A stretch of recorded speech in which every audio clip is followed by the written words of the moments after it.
তিতুমীরের শিক্ষার্থীদের সুখবর দিলেন উপদেষ্টা নাহিদ। স্বতন্ত্র বিশ্ববিদ্যালয়ের দাবিতে অনশন ও আন্দোলনরত শিক্ষার্থীদের সুখবর দিলেন সরকারের তথ্য উপদেষ্টা নাহিদ ইসলাম। তিনি তিতুমীর কলেজের বিষয়ে ইতিবাচক সমাধানের প্রক্রিয়া চলমান উল্লেখ করে শিক্ষার্থীদের ধৈর্য ধারণ করার আহ্বান জানান। নাহিদ বলেন, হয়তো একটি ইতিবাচক সমাধানের দিকে যাবে, সেই প্রক্রিয়া চলমান। আমি বলবো তিতুমীর কলেজের শিক্ষার্থীদেরকে ধৈর্য ধারণ করার জন্য এবং তাদের শিক্ষা জীবন, শিক্ষা প্রতিষ্ঠানের প্রতিও সরকার আন্তরিক এবং দায়িত্বশীল। কিন্তু এই মুহূর্তে হয়তো অনেক কিছুই করা সম্ভব হবে না। ৩ ফেব্রুয়ারি সকালে ঢাকা বিশ্ববিদ্যালয়ের জগন্নাথ হলে আয়োজিত সরস্বতী পূজা পরিদর্শনে গিয়ে সাংবাদিকদের একথা বলেন তিনি।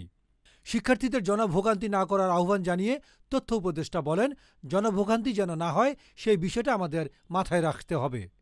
ডেস্ক রিপোর্ট, গণমানুষের আওয়াজ।